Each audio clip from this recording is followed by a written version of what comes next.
They came from the sky. They brought knowledge, power, and then they vanished. The Sumerians called them the Anunnaki, gods who descended from the heavens to shape human destiny. Even the Bible speaks of watchers and giants born from unions with beings not of this world. Sounds like pure myth, right? But what if these aren't just old stories? What if their blood still runs through some of us today? Are the Anunnaki or their descendants living quietly among us, pulling the strings of our modern world? We'll find out together in this new episode of The Wood Sleepy Scientist. Welcome. The story of the Anunnaki begins in the land of ancient Sumer more than 6,000 years ago in the wide plains between the Tigris and Euphrates rivers. One of the world's first civilizations began to write its history on clay tablets.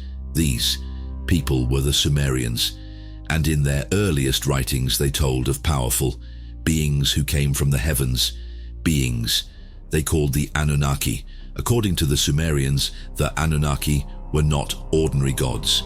They were part of a vast cosmic family that began with two prime forces, An, the god of the sky, and Kai, the goddess of the earth. From their union came many children, divine beings who lived in the heavens but also traveled to earth. These celestial visitors became known as the Anunnaki, a name that means those who came from Anu, or simply those from the heavens. The Sumerians described the Anunnaki as wise and powerful. They were said to control rain, wind, crops, and judgment. Each god had a specific role. Enlil ruled the air and enforced divine laws. Enki, his brother, guided wisdom and technology and had a deep connection to water and creation. Some stories described Enki creating rivers and canals, helping humans survive in the hot Mesopotamian climate. The Anunnaki were said to build great cities such as Eridu, Uruk, and Nippur. These cities were places where gods and people lived side by side. Temples called ziggurats rose from the plains, acting as bridges between the heavens and the earth. The tablets often spoke of powerful laws and technologies given to humans by the gods. These included tools of writing, architecture, mathematics, and medicine. According to the stories, the Anunnaki gave these gifts to help humans build a proper society. But that's only the beginning of what's said about the Anunnaki. Thousands of years after these tablets were written, a new theory would bring the Anunnaki into the modern conversation. In the 1970s, a writer named Zecharia Sitchin published a series of books that offered a different explanation for these ancient stories. He carefully studied the same cuneiform texts, but instead of reading them as myth, he interpreted them as historical and scientific records. According to Sitchin, the Anunnaki were not spiritual deities, but intelligent beings from another world. He believed they came from a distant planet called Nibiru, which follows a long orbit around our sun. This planet, Sitchin said, only passes near Earth once every 3,600 years. Sitchin's theory suggested that the Anunnaki arrived on Earth in the deep past, long before modern humans existed. Their goal was simple: to mine Earth's natural resources, especially gold, which they needed for their planet's atmosphere. They landed in the region of southern Mesopotamia and began extracting minerals using their own advanced tools and knowledge. But the work was difficult even for them. So the Anunnaki decided to create a new worker, a being that could handle physical labor, but also follow instructions and live on Earth. According to Sitchin's reading of Sumerian texts, the Anunnaki selected a native species already living on Earth, a type of early hominid. Then, using a process of genetic engineering, they combined their own DNA with that of these early beings. The result was the first modern human. In Sumerian stories, the goddess. Ninhursag worked alongside Enki in a special place called the House of Creation. There they formed a new being by shaping it from clay, a word that Sitchin believed symbolized biological material. The text spoke of multiple trials, early versions that failed until finally one prototype succeeded. It could speak, understand, and reproduce. The Anunnaki named it Adamu, a name very close to the word Adam found in later biblical texts. Over time, more humans were created. They were sent to work in mines and fields, especially in a region Sitchin called Abzu, believed to be somewhere in Africa. As generations passed, humans spread out and learned the ways of their creators. The knowledge of farming, architecture, calendars, and writing came not from human invention, but from Anunnaki instruction. But some say the Anunnaki gave more than knowledge, they gave blood. If Zecharia Sitchin was right, then we are all in some way the children of the Anunnaki. The idea that the Anunnaki created modern humans is already mysterious enough, but some ancient sources hint that certain people weren't just created by the gods, but were born from them. Thousands of years ago in the ancient city of Uruk, a powerful king ruled the land. His name was Gilgamesh. His story is found in what is believed to be the oldest surviving piece of literature in human history, the Epic of Gilgamesh. Gilgamesh was no ordinary king. Ancient Sumerian tablets described him as 2/3 divine and 1/3 human. According to the texts, he was the son of a mortal man and a goddess named Ninsun. His strength, wisdom, and arrogance were all attributed to this divine heritage. His story was filled with adventures, battles, and quests to uncover the secrets of immortality. Gilgamesh wasn't the only figure described this way. Many rulers in the ancient world were said to descend from the gods, not metaphorically, but literally. In Sumerian texts, some kings were called sons of Anu, the name of the sky god. Others were described as those chosen by Enlil, the powerful god who ruled over the earth. These titles may have meant more than just political power. To the people of the time, they were proof of divine blood. These kings were believed to carry something within them, a spark of the gods themselves. Their rule was not earned by vote or by war, but inherited through a sacred bloodline. This idea wasn't limited to Sumer and Egypt. Pharaohs claimed descent from Ra, the sun god. In Japan, emperors traced their lineage back to the goddess Amaterasu. In Mesoamerica, rulers were believed to be descended from celestial beings sent to Earth to lead. But what if those celestial bloodlines didn't end with myth? According to Sitchin's theory, the Anunnaki didn't just create humans, they also lived among them. Over time, they took human partners, forming a unique bloodline. These hybrid offspring, Sitchin said, were stronger, smarter, and longer lived. They became kings, priests, and advisors. In every civilization, the rulers were divine, not only in title, but by birth. If all of this is to be believed, then it means one thing: the world's royal families may be the true keepers of the Anunnaki gene, and because these traits were passed down through blood, the line had to be protected. That's why throughout history, royal families have always married within a closed circle.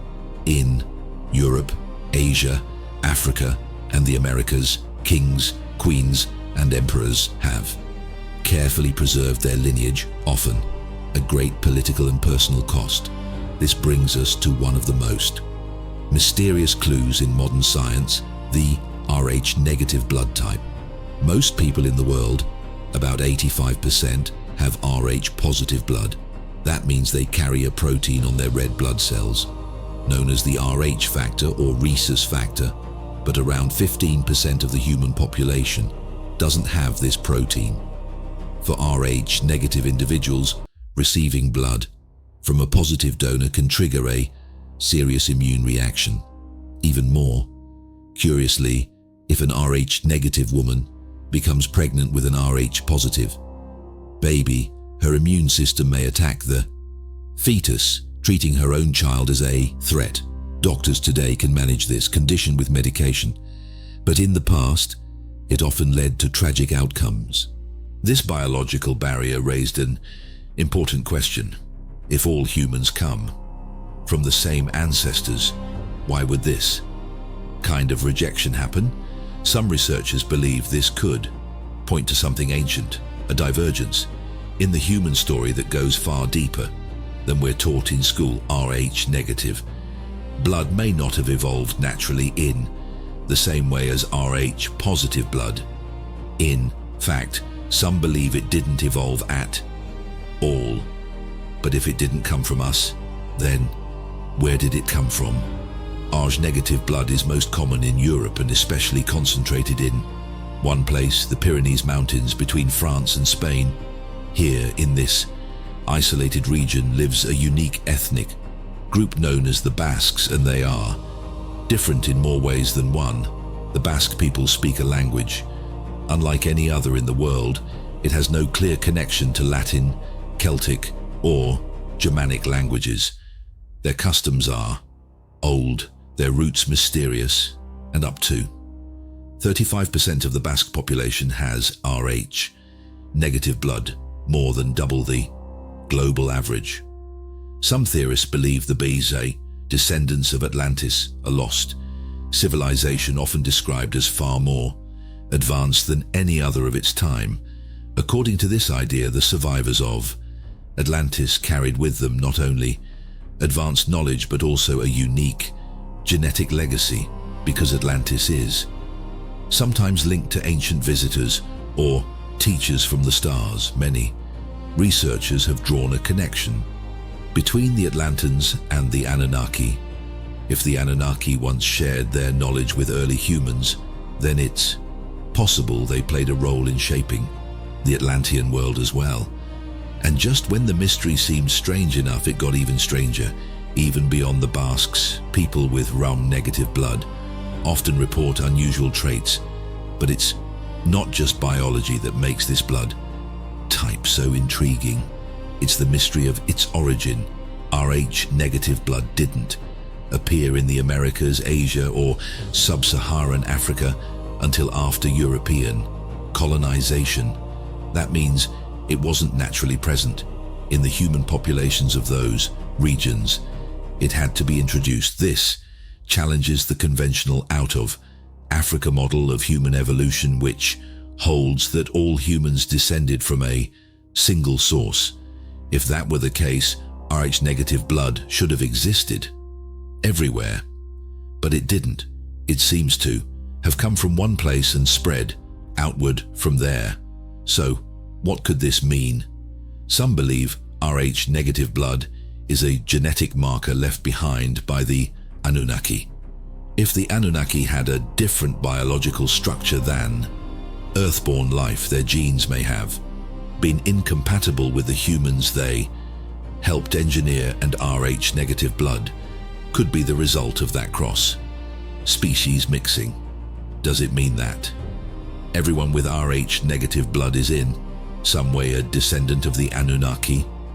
That may sound extreme, but then again, some things are simply too strange to be explained by coincidence alone, right?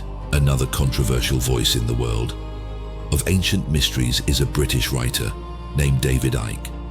In the 1990s, Icke introduced a theory that shocked many people. He said that powerful leaders around the world, presidents, royalty, and even bankers were not entirely human. According to him, they are the descendants of Anunnaki, but Icke took this idea one step further. He claimed the Anunnaki were not just gods or aliens. In his interpretation, they were shape-shifting reptiles from another star system. I said these reptilian beings came to Earth thousands of years ago, according to his book, The Biggest Secret. The Anunnaki hid in underground bases and began controlling human societies from behind the scenes to do this. They needed to blend in. So Ike claims they created bloodlines, half human, half reptilian. These hybrid families were placed into positions of power across ancient kingdoms. Over time, these bloodlines spread into modern governments, royal dynasties, and secretive organizations. He believes that the ruling elite today, including the British royal family, American political dynasties, and wealthy banking families, all share a common genetic link. This is where the idea of blue blood takes on a new meaning. For Ike, it's not just a poetic way to describe nobility. He says it is literal, a different kind of blood, passed down carefully through generations, meant to preserve their connection to the Anunnaki. But that connection may have started in a place we were never meant to find. According to Ike, this bloodline goes back to a time before recorded history, when the Anunnaki arrived from a star system called Alpha Draconis. He says they established a center on Earth, possibly the same place that Sumerian tablets called Edin, the abode of the righteous ones. This place later became known as the Garden of Eden. From there, the Anunnaki began mixing with humans, not just to create life, but to rule it. Ike's theory explains why certain families have held power for so long. He believes they are not chosen by chance or by the will of the people, but by blood. He calls this system a global control network, one that operates quietly using ancient knowledge and advanced technology. He also believes that these beings continue to influence modern events, wars, financial crisis, and even pandemics. Ike claims are part of a long-term plan to keep humanity divided and distracted while the hidden bloodlines maintain control. But he didn't stop there. What he said next was even harder to believe. According to him, the reptilian descendants often appear human, but under certain conditions they can shift their appearance. Some people have claimed to witness strange changes in the eyes or skin of public figures during live broadcasts. This idea may sound like science fiction, and many experts have criticized Ike's views, calling them bizarre or dangerous. But despite the backlash, his theory has gained a global following today. People in over 40 countries attend his lectures and read his books. For those who believe him, the signs are everywhere.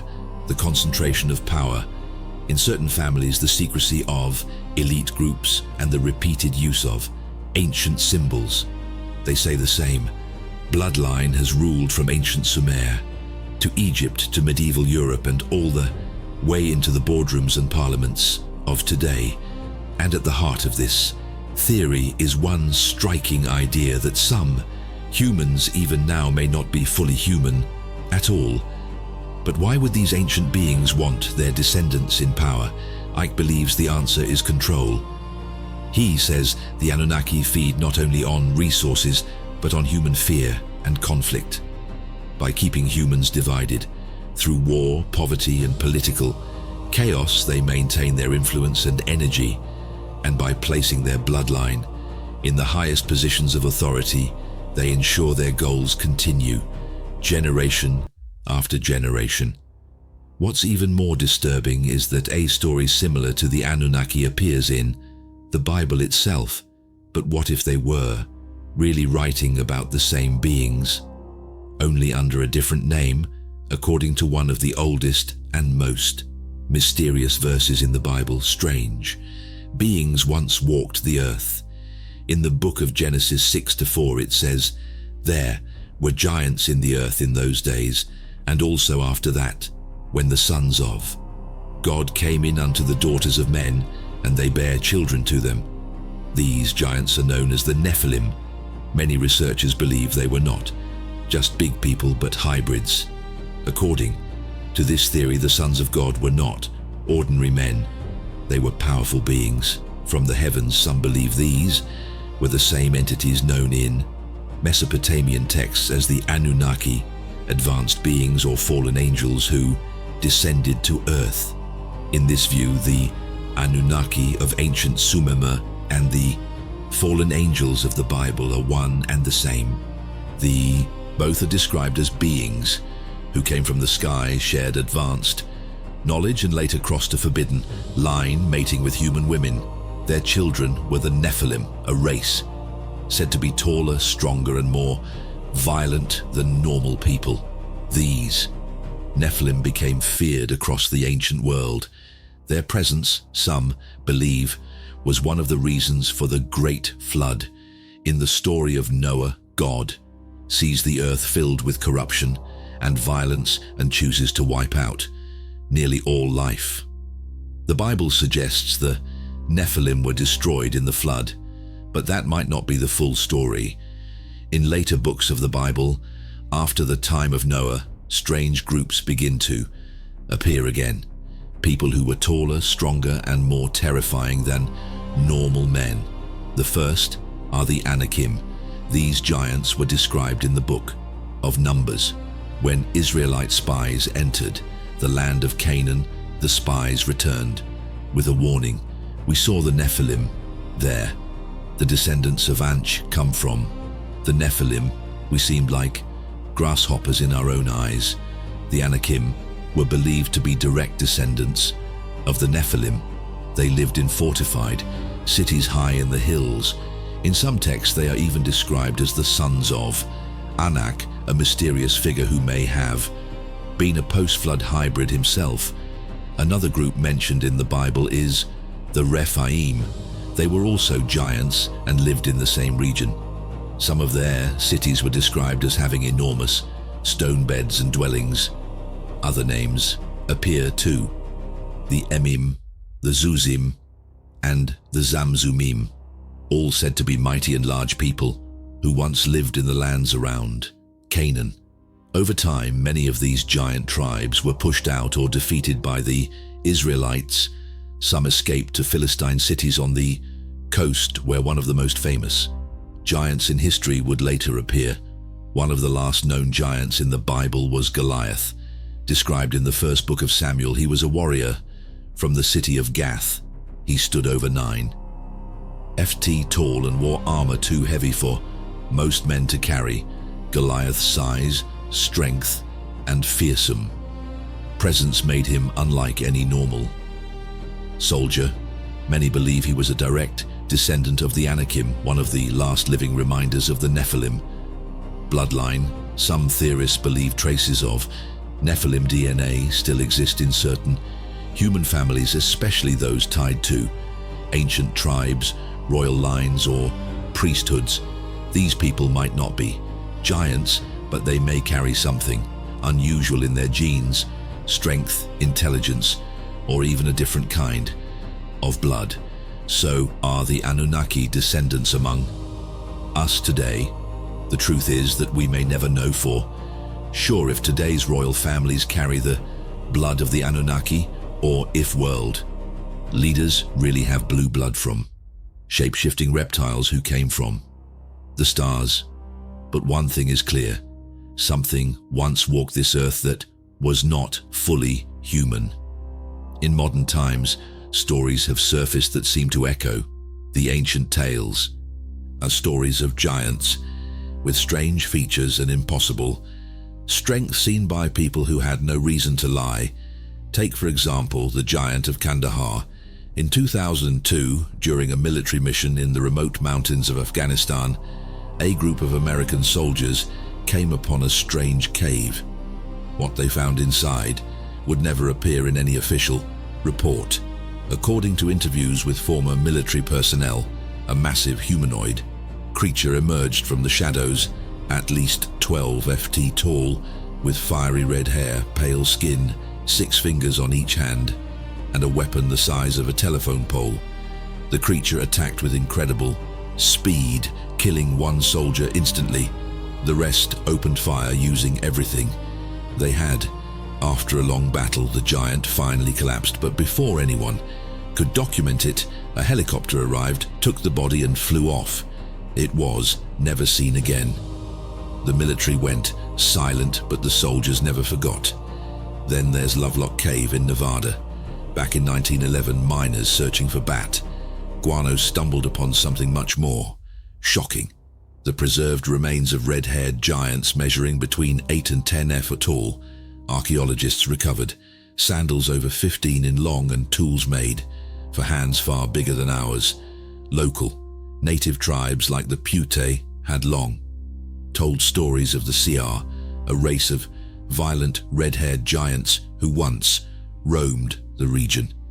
Mainstream science has tried to explain the red hair as a trick of time and temperature, but similar legends exist all across the Americas, and all of these modern theories echo what was written in ancient Sumer in Genesis and on temple walls across the world. So maybe the question isn't if the Anunnaki have descendants walking among us. Maybe the real question is, have they ever truly left? If this has you wondering, don't stop here. Check out our video on the tall whites aliens.